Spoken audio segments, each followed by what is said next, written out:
She was just another passenger in first class, quiet, polite, and waiting for her drink. But when the flight attendant reached her row, everything changed. The juice she had poured for every other passenger, suddenly unavailable, the service that came with a smile for everyone else, turned cold. And when the girl asked why, she was given nothing but excuses. What the flight attendant didn't know, she had just denied the daughter of the airline's owner, and the message the girl just sent was about to change everything.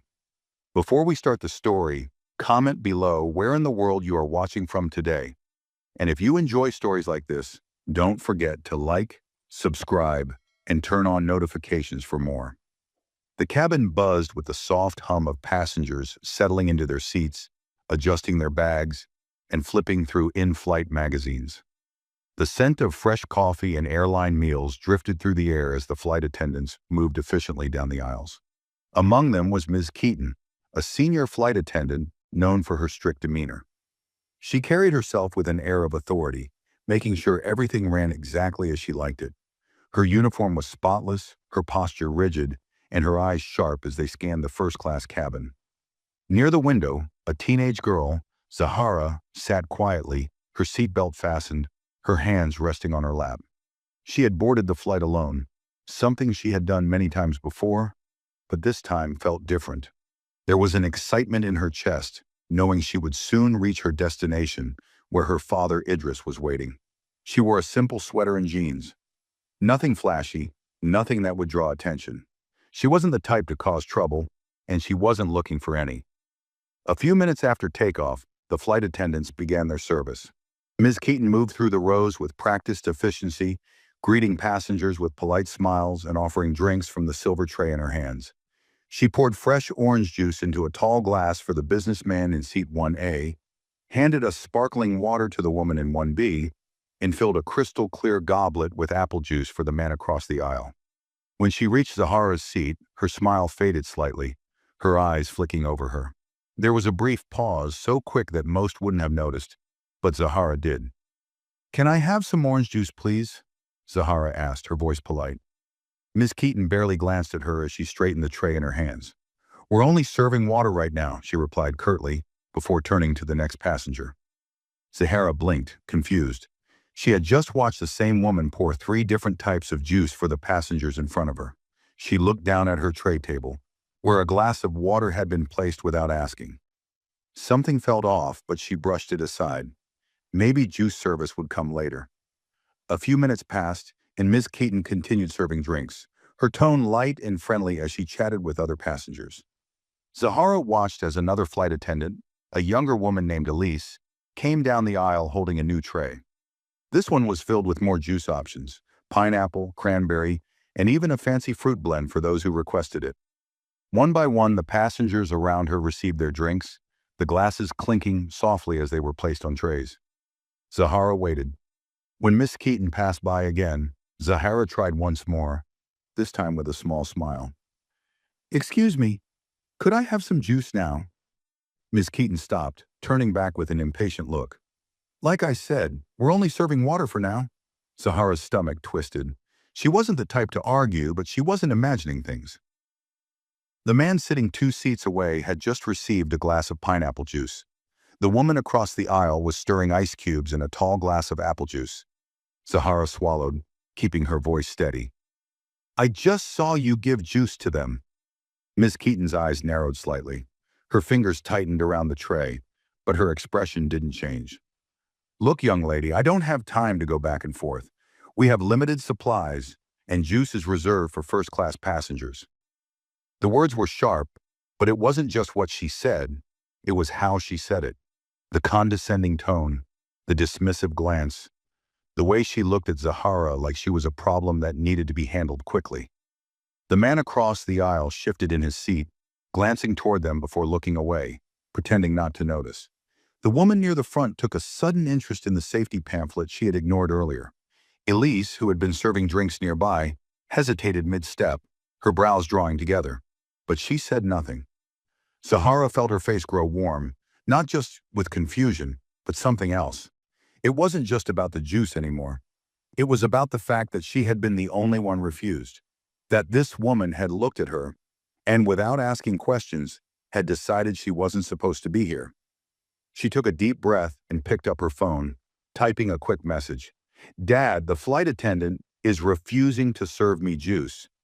Everyone else got one, but she told me it's only for first-class passengers."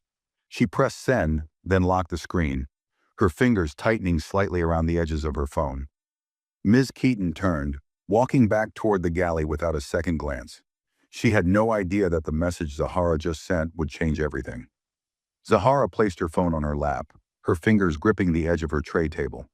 The cabin around her felt colder now, the quiet hum of the plane unable to drown out the uneasy feeling creeping up her spine. She stole a glance at the passengers around her, wondering if anyone had truly noticed what had happened.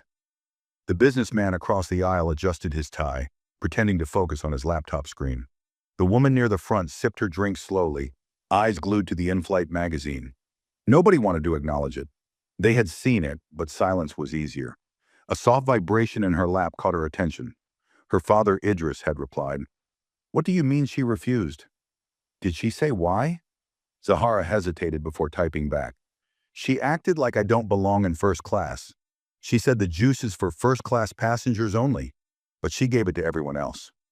There was a long pause before the three dots appeared, indicating he was typing. Then the message came through. "What's the flight number?" Zahara's heart pounded as she quickly checked her boarding pass and sent him the details. Idris was never the type to react impulsively, but she knew him well enough to recognize when he was angry. His silence between messages wasn't hesitation. It was calculation. A few rows ahead, Elise walked toward the galley, her movements slower than usual. She had seen everything, and though she wasn't sure what she could do, the situation left a bitter taste in her mouth. Ms. Keaton had been with the airline for years, but this wasn't the first time Elise had witnessed her treating certain passengers differently. It was just the first time it had been this blatant. Inside the galley, Ms. Keaton casually poured herself a small cup of coffee, her expression calm. Elise hesitated before speaking. "Did that girl in 3A really not get any juice?" Ms. Keaton barely glanced up. "She asked after I had already served. I didn't have time to double back." Elise frowned, but there was still juice left. Ms. Keaton let out a small dismissive chuckle. "Look, Elise, you'll learn that some passengers like to test boundaries. She probably got that seat as a hand-me-down or through some mix-up. First-class service is for first-class passengers. It's not a buffet." Elise stiffened. "She is a first-class passenger." Ms. Keaton rolled her eyes. "I don't need a lecture. Go check on row 5. Elise hesitated but eventually walked away, though unease sat heavy in her chest. Something about this didn't feel right. Back in her seat, Zahara refreshed her phone screen, waiting for her father's response. When it finally came through, it was just 2 words. "Stay seated." Zahara exhaled slowly. She wasn't sure what her father was planning, but one thing was certain. Miss Keaton had just made a serious mistake. Zahara stared at her phone, her father's last message replaying in her mind. "Stay seated." Those 2 words carried more weight than anything else he could have said. She knew her father well. He wasn't the type to let things slide. If he had told her to stay put, it meant something was already in motion. She shifted in her seat, looking toward the front of the cabin where Miss Keaton was now chatting with another passenger. Her posture relaxed, as if she hadn't just humiliated someone. The sight of her acting so normal after what she had done made Zahara's stomach twist. Minutes passed. The flight attendants continued their service, offering refills to other passengers while Zahara's tray remained untouched. Elise walked by, her eyes lingering on Zahara's untouched glass of water before hesitantly looking away. She wanted to say something, but the tension in the cabin made it difficult. Then, an announcement crackled over the intercom. "Ms. Keaton, please report to the cockpit immediately." The sudden call made a few passengers glance up. Zahara's grip on her phone tightened. Up near the galley, Miss Keaton frowned, clearly surprised. Flight attendants didn't get called to the cockpit unless something was serious. She quickly smoothed her uniform, adjusting her collar before making her way to the front of the plane. Elise watched her go, her brows slightly furrowed. Inside the cockpit, the captain, Graham Foster, was seated with his hands folded neatly in front of him. His face was calm, But there was a seriousness in his eyes that made Miss Keaton straighten her posture. On the screen of the in-flight phone, a man appeared, one Ms. Keaton instantly recognized as Damon Whitaker, the airline's senior operations manager. Ms. Keaton's confidence flickered for the first time.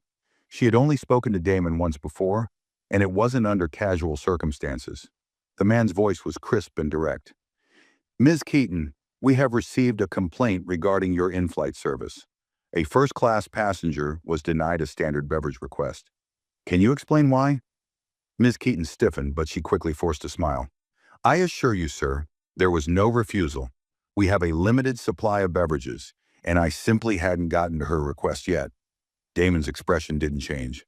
"That's not the report we received." The air inside the cockpit felt heavier. Miss Keaton's hands instinctively clasped in front of her, a habit she had whenever she was under pressure. "With all due respect, passengers misunderstand things all the time. I was simply following standard procedure." The captain, who had remained silent until now, finally spoke. "Are you aware of who this passenger is?" Miss Keaton frowned, glancing between them. I don't believe so." Damon leaned slightly closer to the screen. "Her name is Zahara Idris. Her father owns this airline." The words hit Miss Keaton like a sudden drop in altitude. Her breath caught for just a second, but she recovered quickly, forcing a composed expression.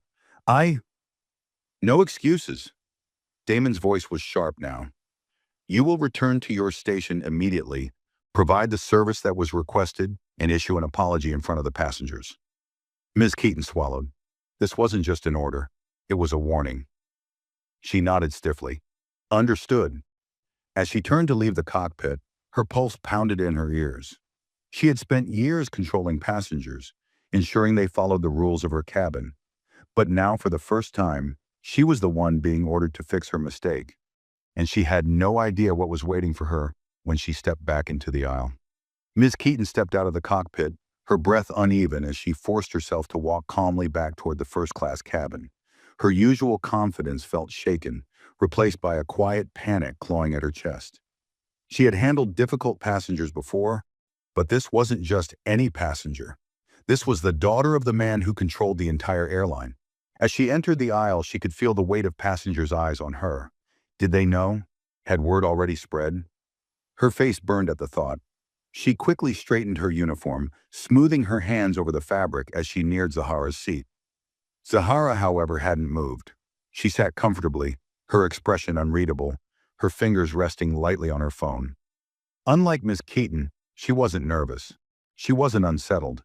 In fact, there was something calm, almost expectant, about the way she glanced up when Miss Keaton finally stopped in front of her. A forced smile appeared on Miss Keaton's lips. "Miss Idris, I apologize if there was a misunderstanding earlier. I'd be happy to bring you any drink you'd like." The words were polite, but Zahara could hear the tension beneath them, the stiffness in her voice, the hesitation in her posture. It wasn't genuine. This wasn't an apology. This was a flight attendant trying to clean up a mistake before it became something bigger. Zahara tilted her head slightly. "A misunderstanding?" Ms. Keaton nodded quickly, her fingers tightening around the tray she held. "Yes, of course. I didn't mean to cause any inconvenience." Zahara let the silence stretch just long enough for Ms. Keaton to shift uncomfortably. Then she spoke again, her voice soft but firm. "You didn't give anyone else water without asking. You didn't refuse anyone else juice. So what exactly was the misunderstanding?" The question made the air between them feel heavy. A few passengers subtly turned their heads, pretending not to listen, but their curiosity was obvious. Ms. Keaton's throat felt dry. She stopped, struggling to find an excuse. Any excuse, but there wasn't one. Zahara didn't need to raise her voice. She didn't need to argue. She had already won. Still, she wasn't going to let Miss Keaton slip away that easily. She folded her hands on her lap and spoke again, her words quiet yet impossible to ignore. "If you're going to apologize, at least be honest about why you made that choice." Miss Keaton's stomach twisted. For the first time, she felt small. The young girl in front of her had turned the power dynamic completely around. The same passengers who had ignored the situation earlier were now watching intently, waiting to see what would happen next. A deep, unsettling realization sank into Miss Keaton's chest. She had misjudged Zahara, and now everyone could see it. Miss Keaton stood frozen for a moment, gripping the tray so tightly that her knuckles turned pale. The weight of Zahara's words settled over her like a heavy fog, thick and inescapable. Passengers who had once ignored the situation were now watching intently, their gazes flicking between the two. Some pretended to be occupied with their books or screens, but their curiosity was unmistakable. Zahara didn't break eye contact. She didn't smirk, didn't gloat, didn't demand anything. She simply waited. She wanted Ms. Keaton to acknowledge what had really happened, not just cover it up with empty words, not just try to fix the problem without addressing the real issue. Ms. Keaton inhaled sharply, trying to regain control of the moment. "I may have misjudged the situation," she said carefully, forcing a neutral tone. "I assure you it wasn't intentional." Zahara raised an eyebrow. "Wasn't it?" That single question made Ms. Keaton's stomach tighten. She glanced around, searching for an escape from the pressure mounting around her. But there was none. The cabin was silent, all eyes on her. Elise, the younger flight attendant, stood near the galley, her arms folded as she observed the exchange. She had seen enough to know what was really happening. Ms. Keaton wasn't apologizing because she had suddenly realized her mistake. She was apologizing because she had been caught. For the first time, Ms. Keaton noticed the shift in the cabin. The control she once had was slipping. She had always been the authority figure in first class, the one who set the rules, the one who made sure everything ran smoothly. But now the balance had changed. She wasn't in control anymore. Zahara watched her, waiting for something real, something meaningful, but she already knew she wasn't going to get it. Ms. Keaton was too proud, too stuck in her ways to admit what she had really done. After a long pause, Zahara exhaled and reached for her phone. She tapped out a quick message to her father. "She's apologizing, but she's not admitting what she did." A response came almost instantly. "Understood." That was all he said, but it was enough. Zahara set her phone back down and looked up at Miss Keaton again, her expression unreadable. "Fine, I'll have the orange juice." Miss Keaton nodded stiffly, eager to move past the moment. She turned quickly, heading toward the galley, her legs feeling strangely unsteady. As she disappeared behind the curtain, Elise followed her, unable to stay silent any longer. "You should have just told her the truth." Miss Keaton spun around, her voice sharp. "I don't need a lecture from you, Elise." Elise shook her head. "No, what you need is to realize that you didn't just misjudge her. You saw a young black girl in first class, and you assumed she didn't belong. You didn't check her ticket, you didn't ask questions, you just decided." Ms. Keaton's jaw clenched. "I said I apologized." Elise scoffed. "No, you didn't. You just tried to make it go away." Ms. Keaton opened her mouth to respond, but the sound of the intercom crackling to life cut through the air. "Ms. Keaton, please report to the cockpit immediately." Elise's expression didn't change. "Looks like you're not done answering for this." Miss Keaton's stomach dropped as she walked out of the galley for the second time that day, feeling the full weight of what was coming next. Ms. Keaton's legs felt heavier with each step toward the cockpit. Her breath was shallow, her mind racing as she tried to anticipate what was waiting for her on the other side of that door. She had been called once already, and that had been bad enough. But a second call? That meant something had escalated. Passengers turned their heads slightly as she passed, some pretending to be focused on their screens, while others barely hid their curiosity. Zahara remained seated, calm as ever, her fingers lightly tapping against the armrest. She wasn't smiling, wasn't smirking, wasn't even looking at Miss Keaton anymore. That made it worse. If she had been gloating, Miss Keaton could have convinced herself that this was just a spoiled child making trouble. But Zahara wasn't reacting at all. She didn't need to. The damage had already been done. Miss Keaton swallowed hard as she reached the cockpit door and knocked twice before stepping inside. Captain Graham Foster sat in his seat, his expression unreadable. The screen of the in-flight phone was still active, and Damon Whitaker, the airline's senior operations manager, was still on the line. But this time, there was someone else. A second figure appeared on the screen, one that made the air in the cockpit feel heavier. Idris, the man who owned the airline, the man who controlled every flight, every employee, every decision made within the company. And most importantly, the man who had just received a direct complaint about her. Ms. Keaton felt her mouth go dry. Idris was calm as always. His presence alone carried weight, not because he was loud, not because he was aggressive, but because he never needed to be.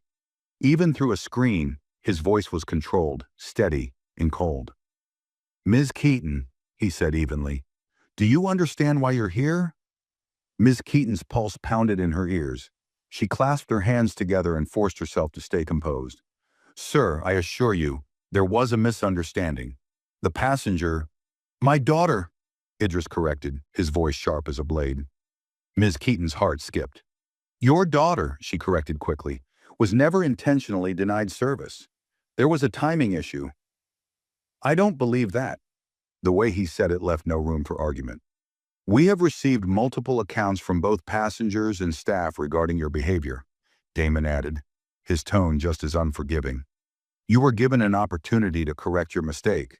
Instead, you offered a weak apology and refused to acknowledge the real issue." Ms. Keaton's fingers twitched. "With all due respect, sir, I was simply following standard procedure. The situation has been resolved." Idris tilted his head slightly, studying her. "Tell me, Ms. Keaton, when you looked at Zahara, what exactly did you see?" Ms. Keaton hesitated. I don't understand the question." "I think you do," Idris said, "because when you looked at her, you made a decision. You didn't question anyone else's seat. You didn't refuse service to anyone else. But when it came to my daughter, you assumed she didn't belong." The words hit her harder than she expected. She wanted to argue, wanted to defend herself, but Idris wasn't shouting. He wasn't insulting her. He was simply stating a fact, one she couldn't escape from. The silence in the cockpit stretched. Damon finally spoke again. "You will return to your position for the remainder of this flight. Upon landing, you are to report directly to airline headquarters for a formal review. Do you understand?" Ms. Keaton nodded, her throat too tight to speak. "And Ms. Keaton," Idris added, his tone even softer now, "I suggest you start thinking very carefully about how you're going to explain yourself. Because as of right now, your career is hanging by a thread." The screen went dark. The room was suddenly too quiet. Captain Foster let out a slow breath, then turned to Ms. Keaton. "You should get back to work." Ms. Keaton nodded stiffly and turned to leave. But as she stepped out of the cockpit, she knew work wouldn't save her now. Ms. Keaton stepped out of the cockpit, but this time, she didn't walk with the same authority she once had. Her posture was rigid, her face stiff, but inside her mind was spiraling. A formal review, direct orders from the airline's owner, passengers watching her every move. This wasn't just a reprimand.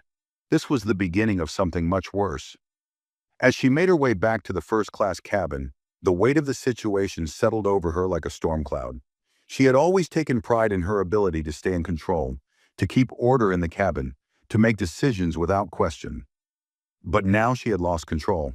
She wasn't the one enforcing the rules anymore. She was the one being watched.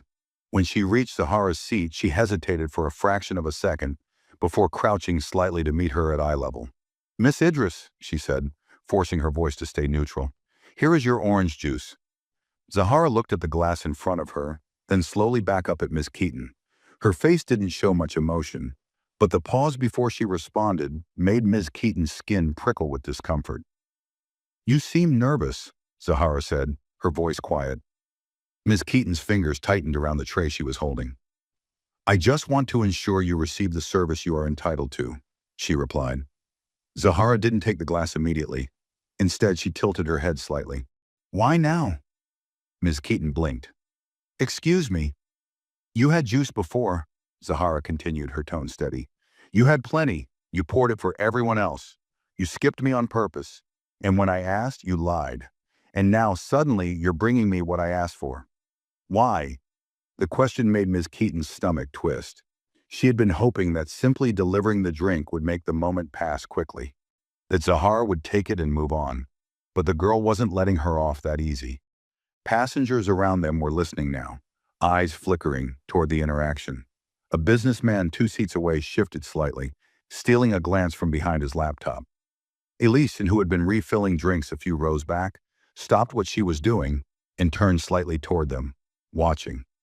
Miss Keaton swallowed. I told you, it was a misunderstanding. Zahara's expression remained unchanged. No, it wasn't.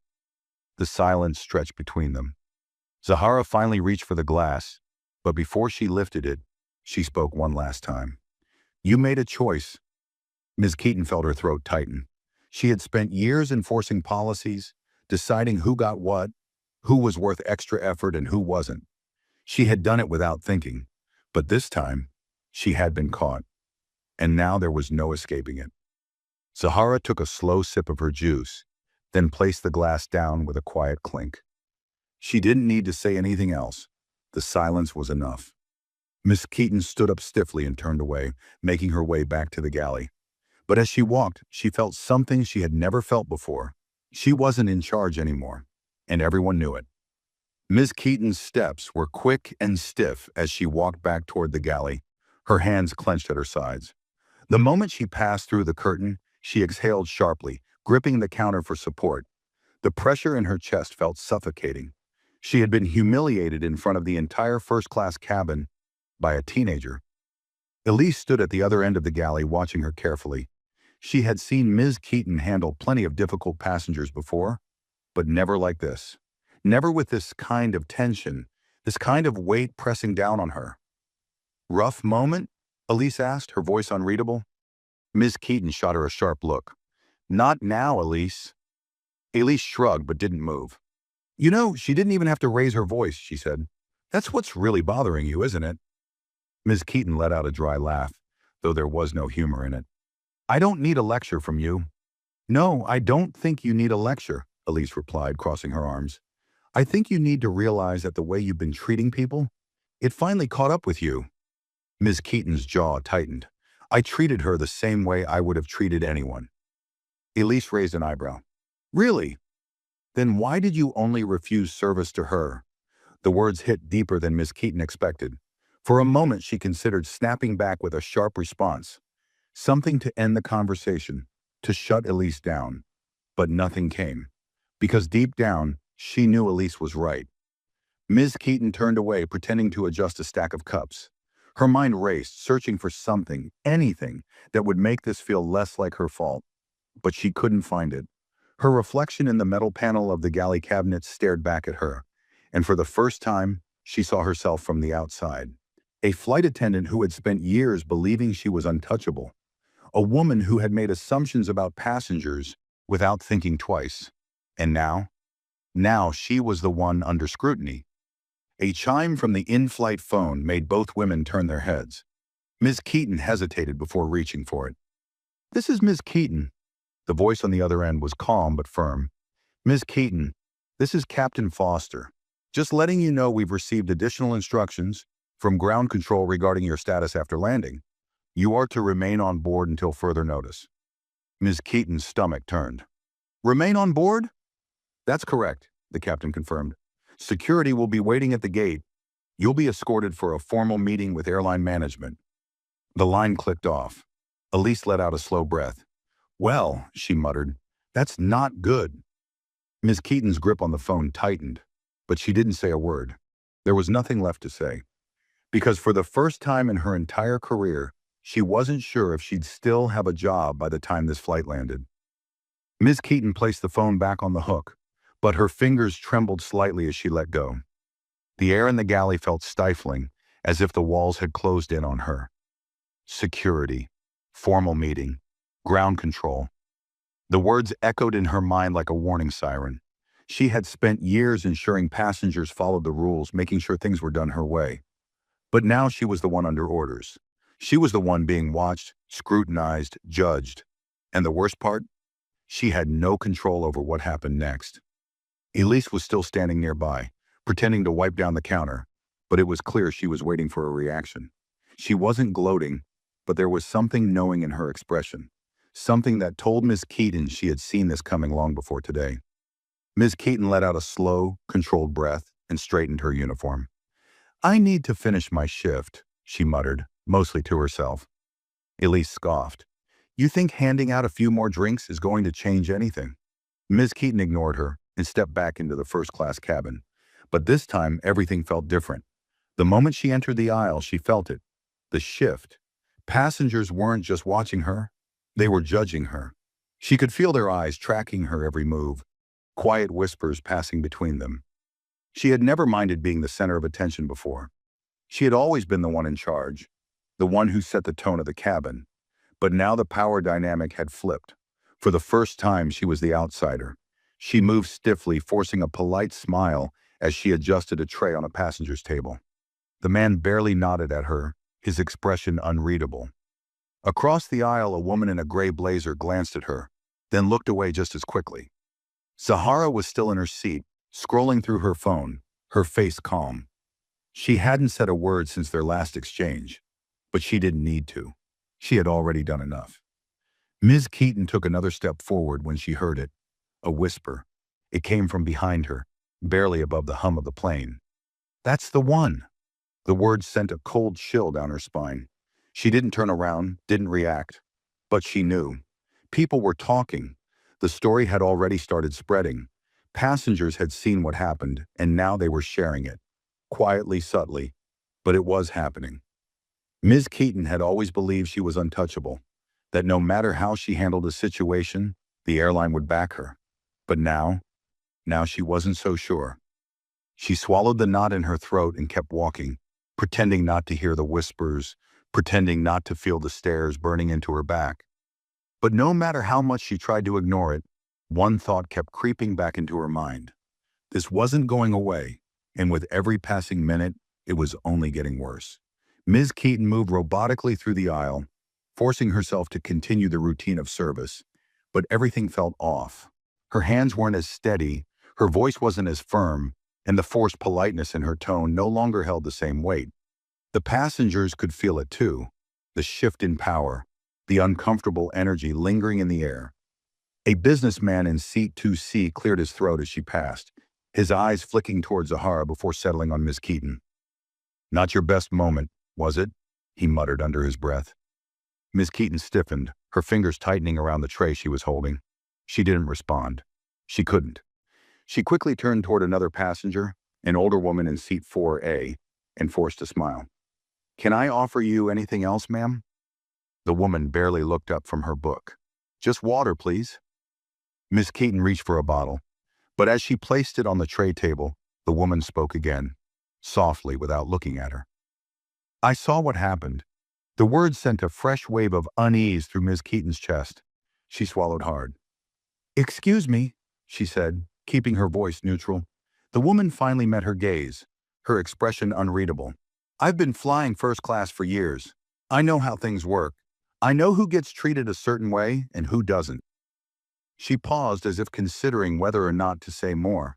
Then in a tone that was neither cruel nor kind, she added, "You made a mistake today." Miss Keaton felt heat rise up her neck. The way the woman spoke, calm, matter-of-fact, with quiet certainty, made it worse. There was no accusation, no anger, just the undeniable truth. A mistake. The words lingered in Miss Keaton's mind as she stepped away, trying to steady her breathing. She wasn't used to feeling exposed like this. She was the one who controlled the cabin, not the one who got whispered about. She turned toward the galley, needing a moment to breathe. But just as she did, she caught sight of something that made her stomach drop. Elise was standing near Zahara's seat, and she was handing her a fresh glass of orange juice. Miss Keaton froze. Zahara accepted the drink with a small nod, not looking surprised at all. Elise spoke softly, but Ms. Keaton couldn't make out the words from where she stood. Then before walking away, Elise did something unexpected. She placed a small pack of cookies on Zahara's tray, a quiet, simple gesture. It shouldn't have meant anything, but it did, because it was more than just an act of kindness. It was a statement. Miss Keaton clenched her jaw, her heart pounding. Elise had just undermined her. Not in an obvious, confrontational way, but in a way that sent a clear message to everyone watching. Zahara deserved better. Miss Keaton turned sharply and stormed back toward the galley, her hands shaking with frustration. She slammed the tray down on the counter, gripping the edge so hard that her nails dug into the metal surface. Elise followed a moment later, her expression unreadable. "What the hell was that?" Miss Keaton snapped, keeping her voice low but furious. Elise leaned against the counter, crossing her arms. "What was what?" Miss Keaton's eyes burned with anger. "You went behind my back." Elise shrugged. "I did my job." "No, you didn't." Miss Keaton's voice was sharper now. "You deliberately corrected me in front of passengers." Elise didn't flinch. "Because you were wrong." The words landed like a slap. Miss Keaton let out a bitter laugh, shaking her head. "You have no idea what you've just done."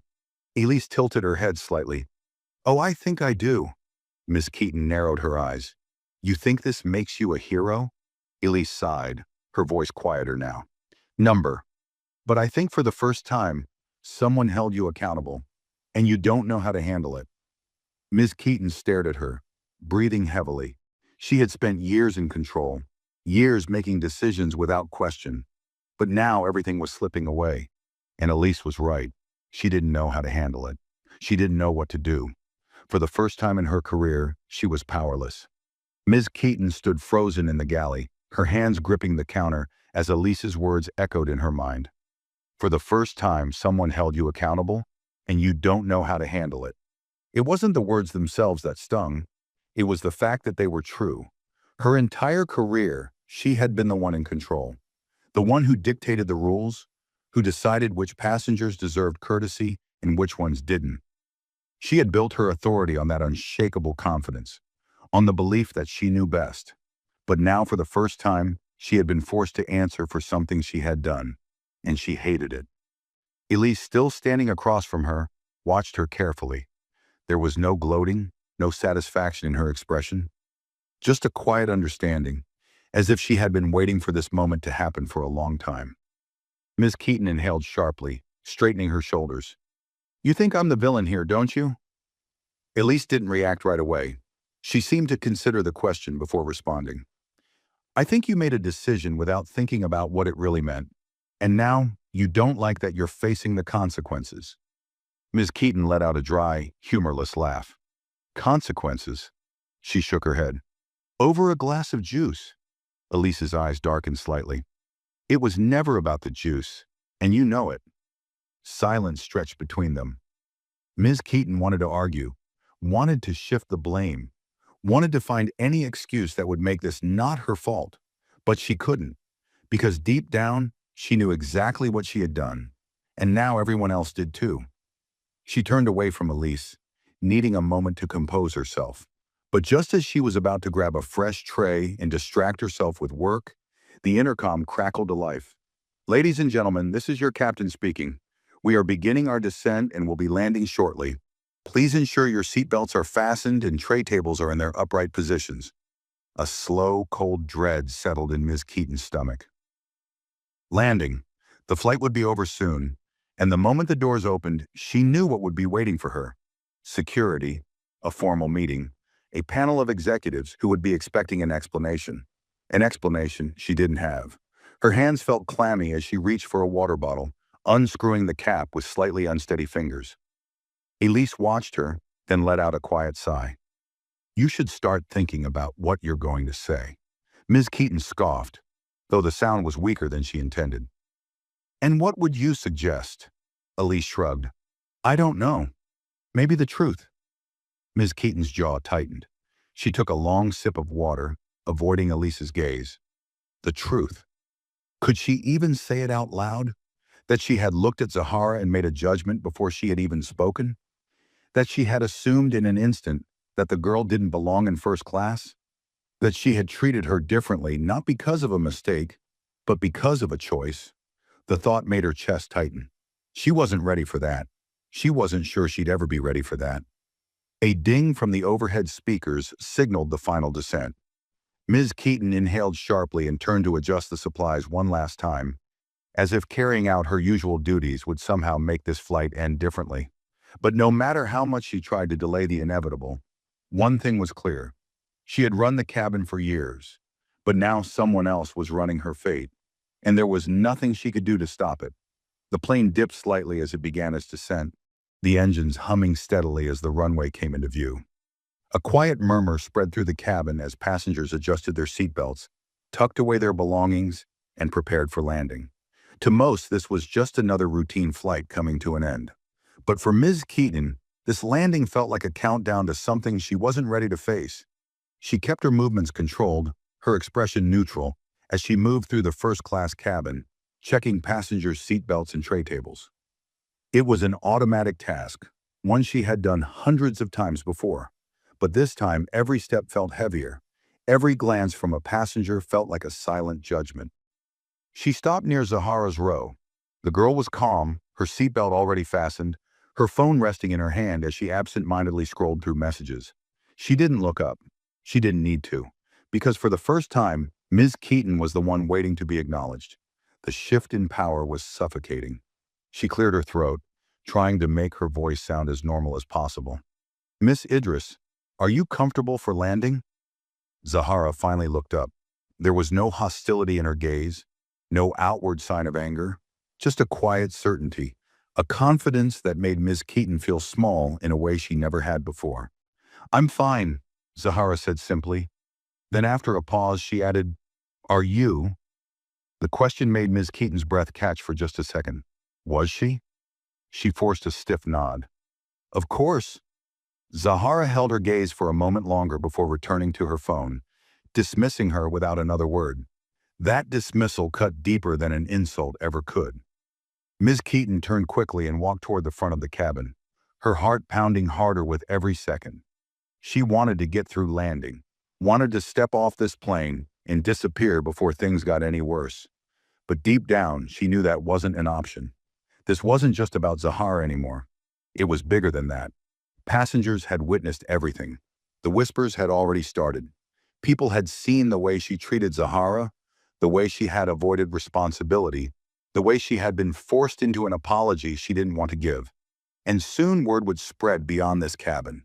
She had spent her entire career making sure things ran smoothly, controlling how passengers saw her, ensuring she was always the one in charge. But now, for the first time, her reputation was no longer in her hands. A soft ding overhead signaled the final approach.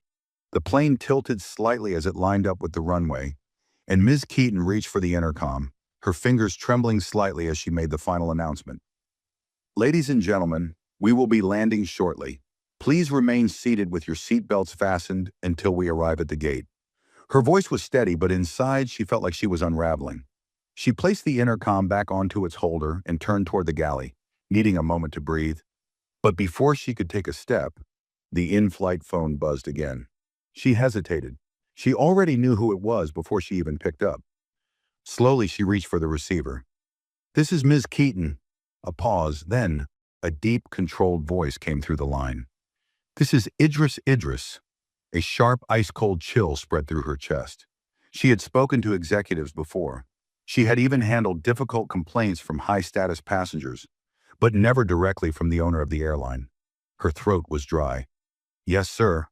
Another pause. Then his voice came again, calm, controlled, deadly in its precision. "You will remain on board after landing. My team will be waiting for you at the gate." Miss Keaton felt her fingers tremble around the phone.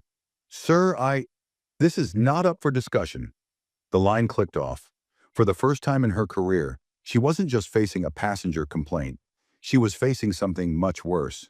As the plane descended toward the runway, the airport lights coming into view, Ms. Keaton stared blankly ahead, her heart pounding with a new kind of fear. She had spent years enforcing rules, deciding who deserved what, believing she would never have to answer for the way she treated people. But now she was the one being called to answer, and there was no way out. The plane touched down with a soft but final thud, the tires screeching slightly against the runway. The familiar pull of gravity pushed everyone slightly forward in their seats as the aircraft slowed to a controlled taxi toward the gate. Normally, this was the part of the flight where relief set in. Another journey completed, another set of passengers delivered safely to their destination. But for Ms. Keaton, this wasn't an ending. This was the beginning of something much worse. She stood stiffly near the galley, gripping the counter to steady herself as the plane taxied toward the terminal. The seconds stretched unbearably, each moment bringing her closer to whatever was waiting for her on the other side of the cabin doors. She had heard stories before, flight attendants who had been disciplined, those who had been let go quietly after a serious passenger complaint. But those cases had involved regular customers. This was different. This was Idris, the owner of the entire airline.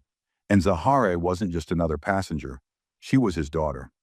Ms. Keaton swallowed hard, her pulse loud in her ears. The overhead ding signaled the seatbelt sign turning off, and like clockwork, passengers began unbuckling and stretching, some reaching for their bags in the overhead compartments. The usual soft murmur of conversation filled the cabin, but this time there was something different in the air. People weren't just talking about their layovers or their next destinations. They were talking about her. She could feel it. She caught snippets of hushed voices as she walked toward the front of the cabin. "She's in trouble for sure. Did you see how she handled that girl? Unbelievable. I knew something was up the moment she got called to the cockpit."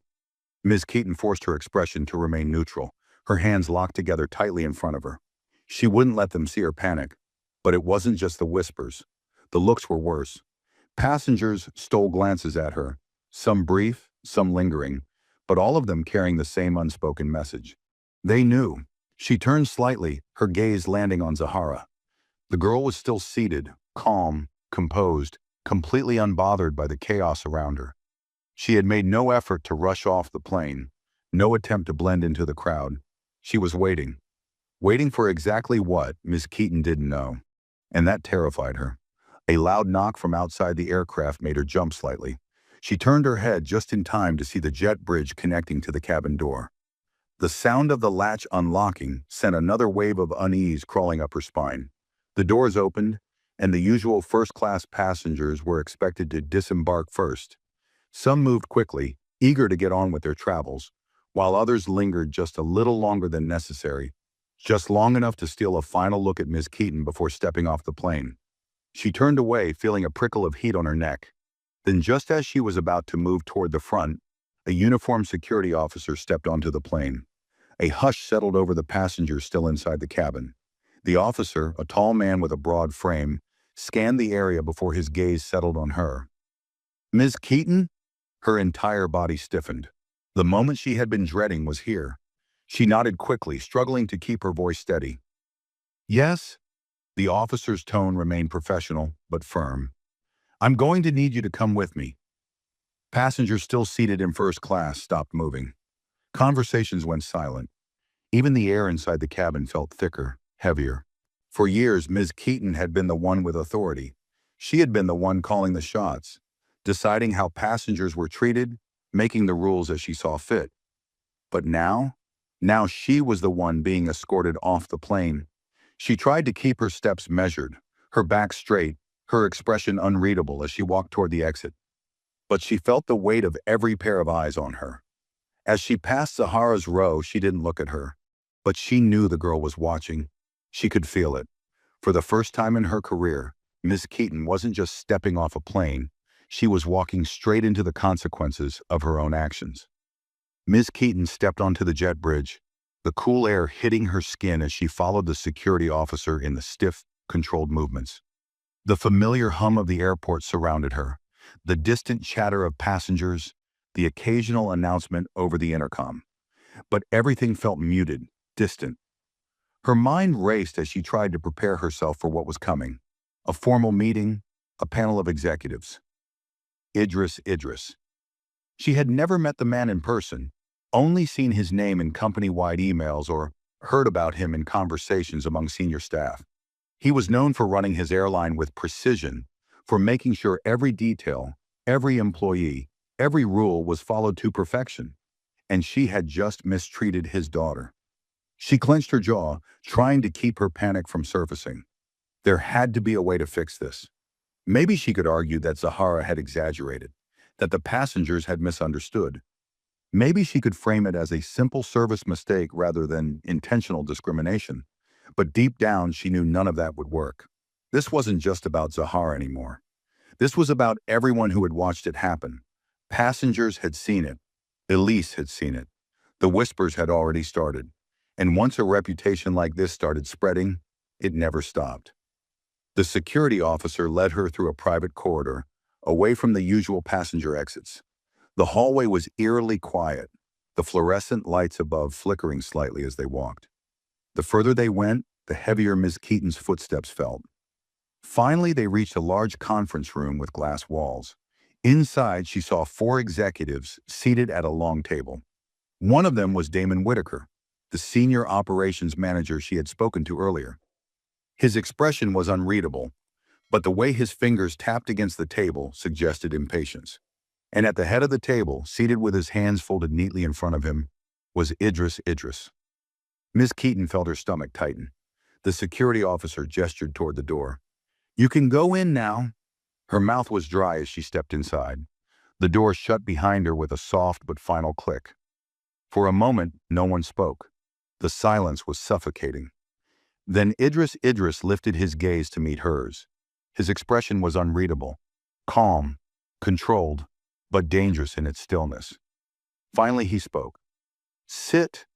The single word felt heavier than an entire speech. Miss Keaton swallowed hard and obeyed, lowering herself into the chair directly across from him. Her hands rested on her lap, her fingers curling slightly against the fabric of her uniform. Idris studied her for a long moment before speaking again. "Do you understand why you're here?" Ms. Keaton nodded quickly. "Yes, sir, I do." "Then tell me." His voice was calm, but there was a sharp edge beneath it. "Why are you here?" Ms. Keaton hesitated. "Choose your words carefully," she told herself. "There was a misunderstanding during the flight, sir."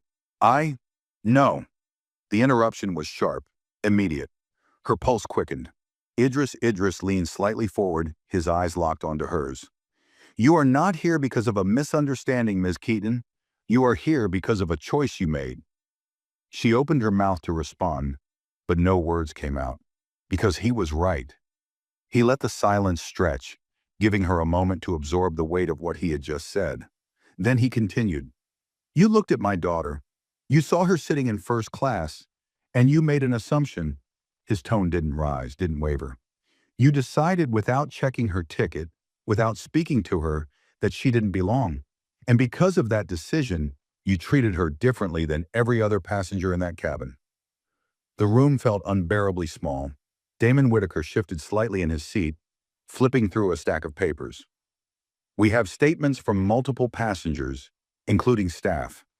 Your colleague Elise reported that you made no effort to correct your actions, even after the situation was brought to your attention." Miss Keaton's nails dug into her palms. Idris tilted his head slightly. "Do you deny any of this?" Her throat tightened. She wanted to deny it. She wanted to say that it wasn't that simple, that she hadn't meant anything by it, that it was a mistake blown out of proportion. But could she? Would that even help her now? Her mind spun, grasping at any possible defense, but there wasn't one. And for the first time since the moment she had refused Zahara that drink, she truly felt the weight of what she had done. Idris exhaled softly, leaning back in his chair. "You have worked for this airline for years, Miss Keaton. I assume you know our policies well?" She nodded quickly. "Yes, sir, of course." He held her gaze. "Then you know that discrimination, whether conscious or unconscious, is not tolerated here. Ever." A sharp pressure built in her chest. Damon Whitaker slid a document across the table. "We are conducting an internal review of your actions. Effective immediately, you are suspended until further notice pending the results of this investigation." Ms. Keaton's breath hitched. "Suspended? Did you think you'd walk away from this with nothing?" Damon asked, his voice cool. She wanted to argue, wanted to defend herself, but the reality of the situation had already crashed over her, like a wave. She had lost control. Idris stood slowly, buttoning his suit jacket as he did. "You should take this time to think very carefully about what you've done, Miss Keaton." She stayed silent, her head lowering slightly. Without another word, he turned and walked toward the door. The meeting was over, but for Ms. Keaton, this was just the beginning of the fallout. Ms. Keaton sat motionless, her hands clenched into fists on her lap. The words "suspended until further notice" echoed in her mind, looping endlessly, refusing to settle. She had spent years climbing the ranks, perfecting her authority in first class, ensuring that passengers followed the standards she set. She had controlled every flight, every interaction, every outcome. And now she was nothing more than an employee awaiting judgment. The executives had already begun gathering their documents, preparing to leave, their decision made.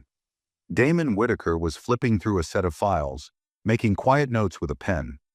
The other two executives murmured softly to each other, their discussion no longer about her. She was no longer important. She had been dismissed. Miss Keaton swallowed hard, forcing herself to straighten her shoulders. "Sir," she said, her voice tight, "if I may—" Damon raised an eyebrow but didn't stop his writing. Idris, who had just reached the door, paused slightly and turned back to look at her. His expression remained unreadable. Miss Keaton inhaled, trying to calm the panic rising in her chest.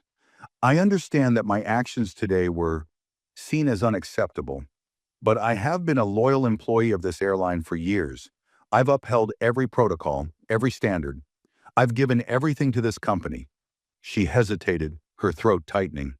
"Surely that counts for something?" Idris studied her for a long moment before speaking. "Do you believe your years of service justify what you did today?" Ms. Keaton's stomach twisted. "No, sir. Then why bring it up?" His voice wasn't loud. He hadn't even raised it, but somehow it crushed her more than if he had shouted. Miss Keaton's nails dug into her palms. "I made a mistake," she admitted, struggling to keep her voice even. "No," Idris corrected smoothly, stepping forward. "A mistake is when you spill coffee on a passenger. A mistake is when you misplace a meal order. What you did was not a mistake. It was a choice." Her breath hitched slightly. "You saw my daughter sitting in first class and decided she wasn't supposed to be there." Idris continued, his eyes locked onto hers. "You didn't check her ticket. You didn't ask a question. You made an assumption. And then, even when you had the chance to correct it, you didn't. You doubled down. You dismissed her. You treated her as if she was invisible." Ms. Keaton clenched her jaw. "And you know what the worst part is?" Idris asked, tilting his head slightly. She didn't answer. "This is probably not the first time you've done it," he said quietly. "It's just the first time you got caught." The words hit harder than anything else he had said before. A sharp, suffocating silence filled the room. She wanted to protest, to insist that he was wrong, that she had never done this before. But had she? Had she ignored other passengers in the past because she assumed they didn't belong? Had she overlooked certain requests because, deep down, she didn't think those passengers deserved the same level of service? Had she done this without realizing it? Or worse, had she known all along? Her pulse pounded in her ears. Damon Whitaker slid another document toward her. "You will be contacted with further instructions about your review process. Until then, you are not to report for duty." Miss Keaton barely heard him. Her mind was stuck, repeating Idris's words over and over again. "This is not the first time you've done it. It's just the first time you got caught." She had always seen herself as an authority figure, someone who kept the order, who set the tone of the cabin. She had never questioned how she set that tone, never thought twice about the subtle ways she controlled who was treated with respect and who wasn't. She had believed she was untouchable. But now she was being forced to face the truth of who she really was. The meeting was over. The executives stood, gathering their things. Idris gave her one last glance, then walked out of the room without another word. Ms. Keaton sat frozen in her chair, her hands still curled into fists. For years, she had dictated the rules of first class. Now, for the first time, she was being judged by them. And this time, she wouldn't be the one deciding her own fate. If you like this story, make sure to give this video a thumbs up. Share your thoughts in the comments below, and don't forget to subscribe to the channel for more stories like this. Thanks for watching.